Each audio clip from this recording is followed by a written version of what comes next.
Hello everyone, सभी को नमस्कार, सभी को सत श्री अकाल, सभी को आदाब और सभी को जय हिंद। सो आई वेलकम यू ऑल। और आज जो टॉपिक है वो टॉपिक है अपना डिसीजेस। तो सभी को गुड इवनिंग, सभी को नमस्कार, सभी को सत श्री अकाल। जो अपना डिसीजेस वाला चैप्टर है इसमें एक क्वेश्चन आता है। क्या क्वेश्चन सर? आप लोगों से अगर मैं पूछूं कि सर ये पता है सोने की जो बीमारी है यानी नींद की बीमारी जिसको हम स्लीपिंग सिकनेस भी कहते हैं, क्या पता है कि सर ये एक इन्फेक्शन है? अब आप कहोगे सर क्या बात कर रहे हो, सोना भी इन्फेक्शन है? जी हाँ। अब ऐसे कैसे? तो सबसे पहले तो मैं सर आप लोगों को ये क्लियर कर दूं कि ये वर्ड इन्फेक्शन एक्चुअली कहना क्या चाह रहा है। ये जो वर्ड है ना इन्फेक्शन, इसका मतलब क्या होता है सर? ये इन्फेक्शन यानी सर ये वर्ड कहां से है? इन्फेक्शियस डिसीज वाला पार्ट। इसके अलावा सर कुछ नॉन इन्फेक्शियस भी होता है। तो ये इन्फेक्शियस क्या है, नॉन इन्फेक्शियस क्या है, ये सब कुछ हम समझेंगे। लेकिन उससे पहले देख लें सर, इस स्लीपिंग सिकनेस की जो हम बात कर रहे हैं, इन्फेक्शन यानी कि सर ये किसी और से हमारे शरीर में एंट्री कर ले रहा है और हमारे लिए समस्या खड़ी कर रहा है, वो भी कौन सी? सोने की बीमारी। ऐसे कैसे हो जा रहा है? तो ये पेपर का बड़ा फेवरेट पार्ट है। जरा देखते हैं किसकी वजह से फैलता है। ये फैलता है बेटा ट्राइपेनोसोमा की वजह से। अब ये ट्राइपेनोसोमा अपने आप आ जाता है क्या सर? नहीं, इसके लिए एक मक्खी होती है जिस मक्खी का नाम है सीसी फ्लाई। तो ये सीसी मक्खी में अगर ये ट्राइपेनोसोमा है तो ये आपके लिए एक समस्या खड़ी कर देता है, और वो क्या है सर? हमें नींद आने लगती है। तो चलिए, आपके सवाल का जवाब तो हो गया, बट सर सबसे पहले हम ये देखें, जो आप अभी इन्फेक्शियस और ये सब बोल रहे थे, तो ये सब होता क्या है? तो वहां पे दो चीजें हमने नहीं देखी। एक तो सर डिसीज क्या होता है ये बता दो, फिर इन्फेक्शियस वाले पार्ट पे आना। तो डिसीज क्या होती है कि आपकी जो बॉडी है अगर वो प्रॉपर वे में फंक्शन नहीं कर रही, यानी हमारा जो शरीर है नॉर्मली हेल्दी है, बढ़िया है, एकदम चिल मारता हुआ है, लेकिन उसमें अगर कुछ भी समस्या है, हो सकता है बॉडी पेन हो रहा हो सकता है एनर्जी डाउन हो, कुछ भी समस्या है, इसका मतलब सर वो चीज क्या हो गई? वो कहलाएगी डिसीज यानी रोग। तो रोग अलग अलग तरीके से हो सकता है। अगर मैं बाहर के जीवों की बात करूं, जो अभी हमने देखा स्लीपिंग सिकनेस में, जिसको हम पैथोजेंस कह सकते हैं, रोगजनक, कौन कौन से होते हैं सर? बैक्टीरिया जिसे हिंदी में कहते हैं जीवाणु, वायरस जिसको हिंदी में कहते हैं विषाणु, फंगाई जिसको हिंदी में कहते हैं कवक, प्रोटोजुआ, ये सब क्या हैं? ये सारे के सारे सर पैथोजेंस हैं। तो हम लोग यहां पर डिसीज समझ चुके हैं। अब हम उस पार्ट पे आ जाते हैं जहां पे हमें डिस्कशन करना है सर इन्फेक्शियस क्या है, non infectious, genetic, deficiency disease, degenerative disease. अब देखो सर बीमारियां कितने सारे प्रकार की हो गई है ना सर? रोगजनक, right, infectious, non infectious, genetic, deficiency, degenerative, ये सब हैं क्या? एक एक करके जरा देख लेते हैं। सबसे पहले हम लोग आ जाते हैं सर यहाँ पे आपका जो इन्फेक्शियस डिसीज है। सर ये क्या होती है? अभी हमने देखा था स्लीपिंग सिकनेस इन्फेक्शियस है, यानी कि सर एक पर्सन से दूसरे पर्सन में वो ट्रांसमिट हो सकती है। कैसे सर? जैसे कि मैं मान लेता हूं टाइफॉइड का एग्जांपल, ट्यूबरक्लोसिस। अच्छा, ट्यूबरक्लोसिस हम सब लोग जानते हैं सर टीबी के नाम से, है ना? इसमें क्या होता है सर? लोग ना बहुत तेज से खांसने लगते हैं, बहुत ज्यादा खांसी आती है। अब इवन ड्रॉपलेट्स के माध्यम से भी ये दूसरे की बॉडी में ट्रांसफर हो सकता है, उसे भी टीबी हो सकती है। तो ये होता किसकी वजह से? ये होता है बेटा माइकोबैक्टीरियम ट्यूबरक्लोसिस की वजह से। इसके अलावा एक रोग अभी आपने देखा, सोने की बीमारी, स्लीपिंग सिकनेस, वो किसकी वजह से था? ट्राइपेनोसोमा की वजह से। तो जहां पर एक इंसान से दूसरे इंसान में या फिर एक जीव से दूसरे जीव में जो आपकी डिसीज ट्रांसफर हो सकती हैं उसको बोलते हैं इन्फेक्शियस डिसीज। सिंपल। नेक्स्ट। तो इसका मतलब सर नॉन इन्फेक्शियस तो वो होगा जो एक इंसान से दूसरे में नहीं जा सकती। बिल्कुल सही सोच रहे हैं, यानी कि नॉन इन्फेक्शियस डिसीज वो डिसीज है which can not be transmitted from one person to another. अब ये किसकी वजह से होगी सर? ये जरूरी नहीं कि सर ये कोई हमारे पैथोजेंस की वजह से हो रही है, नहीं, पैथोजेंस की वजह से जो हो रही थी वो तो इन्फेक्शियस थी। सर यहां पर मैं एग्जाम्पल लेता हूं डायबिटीज मेलिटस का। अब सर ये कैसे होता है? डायबिटीज मेलिटस एक्चुअली कब होता है? जब हमारे शरीर का एक भाग है जिसको हम बोलते हैं पेंक्रियास। हिंदी में क्या बोलते हैं? हिंदी में कहते हैं बेटा इसे अग्नाशय, जिसके अंदर एक भाग होता है जिसे बोलते हैं आइसोलेट ऑफ लैंगरहैंस। हिंदी में कहते हैं लैंगरहैंस की दीपिकाएं। अगर लैंगरहैंस की दीपिकाओं से तीन टाइप की जो सेल निकलती हैं, alpha cell, beta cell, delta cell, अगर इसे बीटा सेल में कोई समस्या है तो क्या इश्यू आएगा सर? बीटा सेल से मिलता है इंसुलिन और अल्फा सेल से मिलता है ग्लूकागोन, जो ग्लूकोज के लेवल को मेंटेन करे हुए है। अगर इंसुलिन का लेवल कम हो जाए, ग्लूकोज का लेवल बढ़ जाए तो क्या होगा सर? ये एक समस्या कहलाती है डायबिटीज मेलिटस, जिसको हिंदी में कहते हैं मधुमेह वाला रोग, राइट। देख सकते हो कोई डायबिटिक फुट है, कुछ ऐसा दिखता है। तो अब इसमें ऐसा नहीं किसी को डायबिटीज है तो किसी पर्सन से दूसरे में ट्रांसमिट हो जाएगी ना, इसी वजह से बेटा ये आपकी नॉन इन्फेक्शियस डिसीज हो गई। नेक्स्ट सबने एक और डिसीज देखी थी जेनेटिक डिसीज। ये क्या होता है सर, ये जीन म्यूटेशन की वजह से होता है, ये इनहेरिटेड है, जैसे कि जिसे हम वंशागत भी कहते हैं। एग्जाम्पल के तौर पे जैसे कि थैलेसीमिया, डाउन सिंड्रोम, ये सब क्या है, ये सब सर जेनेटिक डिसीजेज हैं। नेक्स्ट अगला आता है डेफिशिएंसी डिसीज। अब डेफिशिएंसी का मतलब क्या, देखो नाम से समझना, डेफिशिएंसी किसी चीज की कमी है। अब किस चीज की कमी है सर, अगर न्यूट्रिएंट्स की कमी है तो उसे हम बोल देंगे बेटा क्या, डेफिशिएंसी डिसीज। अब न्यूट्रिएंट्स सर क्या होते हैं, सर ये चीज हम ऑलरेडी देख चुके हैं। न्यूट्रिएंट्स का मतलब गुरुदेव हम लोग अच्छे से जानते हैं, जैसे कि protein, fat, minerals, carbohydrate, remember. तो सर वो जो पार्ट है न्यूट्रिएंट्स का, अगर वो कमी हो गई हमारे खाने में तो सर उससे भी समस्या हो सकती है, जैसे कि सूखा रोग। अब ये पेपर का बड़ा फेवरेट है पार्ट, ये सर कौन से विटामिन की कमी से होता है। देखो अभी बात की न्यूट्रिएंट्स, कौन सा विटामिन सर, ये होता है विटामिन डी की कमी से। अगर विटामिन डी कम है तो आपको हो जाएगा रिकेट्स, सूखा रोग कह रहे हैं बच्चों में। यहां पे क्या होता है, जो हड्डियां वो टेढ़ी सी पड़ जाती हैं, देखो जरा, है ना। इसके अलावा बेरी बेरी, सब बेरी बेरी किसकी वजह से होता है, ये होता है सर विटामिन सी की कमी से, राइट। तो सर ये होगी डेफिशिएंसी डिसीज, ये भी क्लियर हो गया। अब इसके बाद हम लोग आ जाते हैं डीजेनरेटिव डिसीज। अब ये सर कौन सी होती है, डीजेनरेटिव डिसीज ऐसे समझ लो, ये डीजेनरेटिव जो चेंजेस होंगे हमारे टिश्यूज में, यानी ऊतक में या फिर ऑर्गन्स में, अंग में, उससे समस्या आती है। जैसे कि ओस्टियोपोरोसिस, पार्किंसन डिसीज, ये सब क्या है, ये सारी की सारी बेटा आपकी डीजेनरेटिव डिसीजेज हैं। तो ये तो सर आपकी अलग अलग जो कैटेगरीज थी, इनमें से सबसे पहली वाली जो कैटेगरी है वहां से एग्जामिनेशन में मैक्सिमम क्वेश्चन पूछता है। सो इन्फेक्शियस डिसीज, जिसको हम कम्युनिकेबल डिसीज भी कहते हैं या फिर संचारी रोग भी कहते हैं, किसके कारण सर, याद है पैथोजन के कारण हो रहे थे।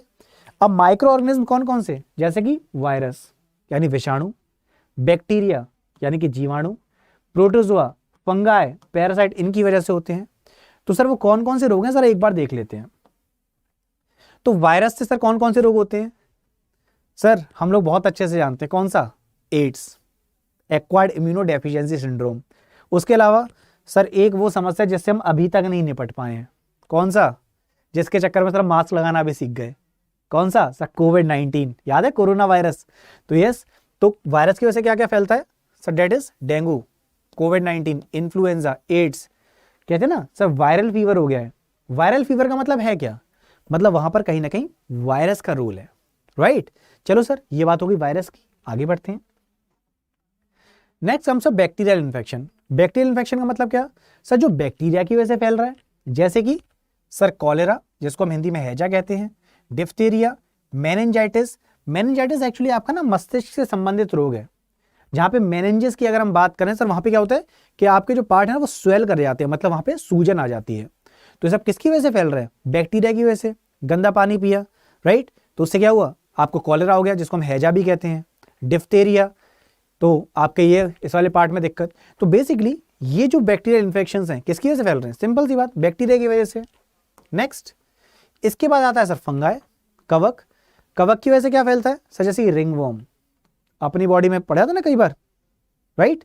एथलीट्स फुट, अब सर एथलीट फुट जहां पर आप, ये क्या है एक्चुअली आपका फंगल इन्फेक्शन ही है, जहां पर देख रहे हो कुछ ऐसा या पता लग जाता है कि सर हाँ फंगस वाला पार्ट ही है, ये क्या है, फंगल इन्फेक्शन हो गया। अब सर आगे बढ़ते हैं, देन कम्स प्रोटोजोल इन्फेक्शन। अब प्रोटोजोल इन्फेक्शन किससे फैलेंगे सर, प्रोटोजोआ की वजह से।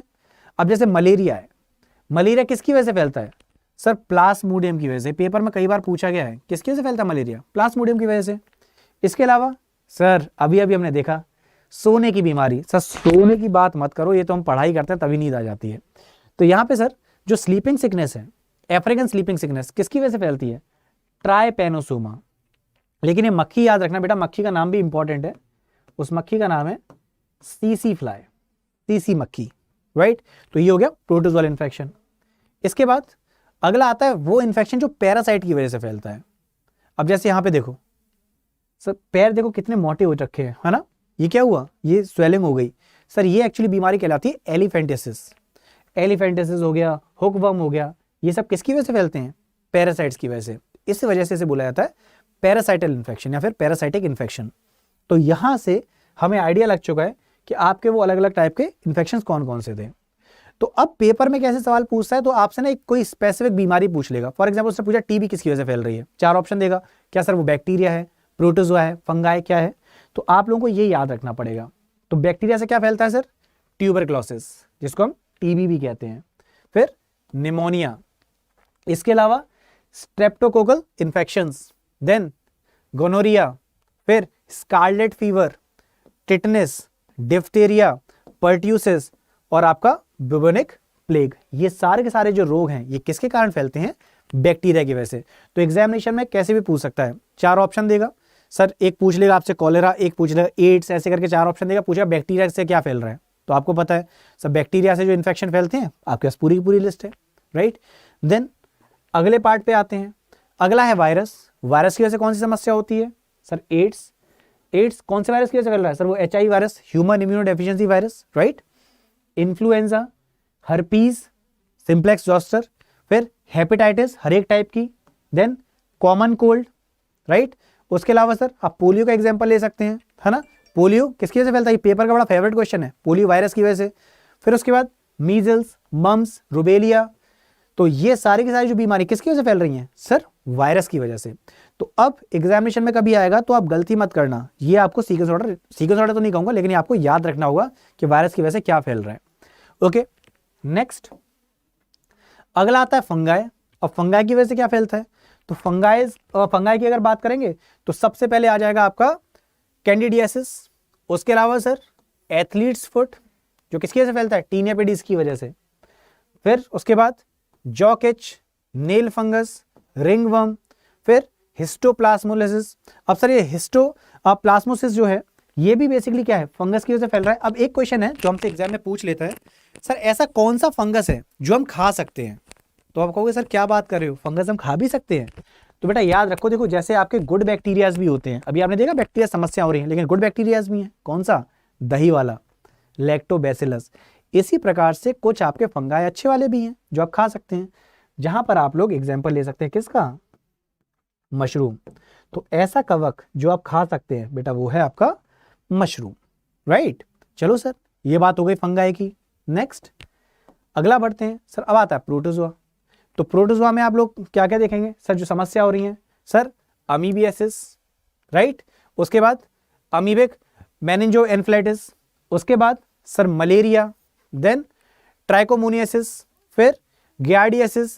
तो ये सारी की सारी जो बीमारियां हैं ये सारी की सारी किसकी वजह से फैल रही हैं सर, प्रोटोजोआ की वजह से। अब जितनों को भी यहां पे टेंशन हो रही है सर, कुछ तो नाम बहुत टिपिकल से हैं, एग्जामिनेशन में जो जो आते हैं उसका बारे में कुछ बताओ ना। तो आई डू वन थिंग, हम लोग जब अब मिलेंगे तो हम क्या करेंगे, एक ट्रिक लेके आएंगे। यस, सबकी फेवरेट ट्रिक। तो जब हम लोग मिलेंगे तो हम लोग क्या करेंगे, हम लोग ट्रिक लेके आते हैं कि सर बैक्टीरिया से होने वाले रोग कौन से हैं, प्रोटोजोआ से होने वाले रोग कौन से हैं, वायरस से होने वाले रोग कौन से हैं। ठीक, तो वायरस, फंगाई, प्रोटोजोआ, बैक्टीरिया, इन 4 से मैक्सिमम क्वेश्चन आते हैं। तो उनमें से जो मैक्सिमम टाइप क्वेश्चन पुटअप करता है, तो कौन कौन सी वो ट्रिक्स हैं, तो हम उस ट्रिक के साथ एक ही बार में पूरा का पूरा डिटेलिंग देख लेंगे, राइट, कि किसकी वजह से कौन सा वो पर्टिकुलर इश्यू आता है। तो उसके लिए आप लोगों से रिक्वेस्ट है, जिस जिसको वो ट्रिक चाहिए कमेंट सेक्शन में प्लीज टाइप करके बताइएगा कि किस किस को वो पर्टिकुलर ट्रिक चाहिए। जिसको भी ट्रिक चाहिए आप प्लीज ध्यान से कमेंट सेक्शन में जैसे लिखेंगे, तो नेक्स्ट क्लास में आपके लिए मैं वो ट्रिक जरूर लेके आऊंगा, जहां पर हम लोग इजी वे में चुटकी बजाते सब कुछ याद कर लेंगे, है ना। Okay then, thank you for watching this. और जितने भी लोग अभी पहली बार जुड़े हैं या फिर कोई कोर्स ज्वाइन करना चाहते हैं, तो प्लीज रिमेंबर अपना जो कोड है वो कोड आप लोग यूज करेंगे Y723। जस्ट अ सेकेंड, मैं आपके लिए टाइप भी कर देता हूं। तो अपना जो कोड है आप लोग यूज करेंगे उस कोड को Y723, और ये कोड आपको देगा मैक्सिमम डिस्काउंट। तो अड्डा 24/7 की जब वेबसाइट पर जाएंगे आप अपना कोर्स चूज करेंगे। फॉर एग्जांपल जैसे हम इंजीनियर्स हैं तो हम लोग क्या करेंगे, इंजीनियर वाले कैटेगरी में जो भी आपका पर्टिकुलर एग्जामिनेशन है, गेट एंड इंजीनियरिंग एग्जामिनेशन, उसके बाद SSC JEE जो भी आपका पर्टिकुलर एग्जामिनेशन है, उसमें कोर्स देखेंगे तो उसके जो भी वैल्यू है पूरा अमाउंट नहीं देना है, उसमें आप जैसे ये यूज करेंगे, ये वाला कोड लगाएंगे Y723, आपको मिलेगा 77% का मैक्सिमम डिस्काउंट। ओके, तो इस कोड का यूज करिएगा। ओके देन, मिलते हैं फिर आपसे अगली क्लास में। कमेंट सेक्शन में सबका वेट रहेगा किस किस को वो ट्रिक चाहिए। Okay then, bye bye everyone, please take care, जय हिंद।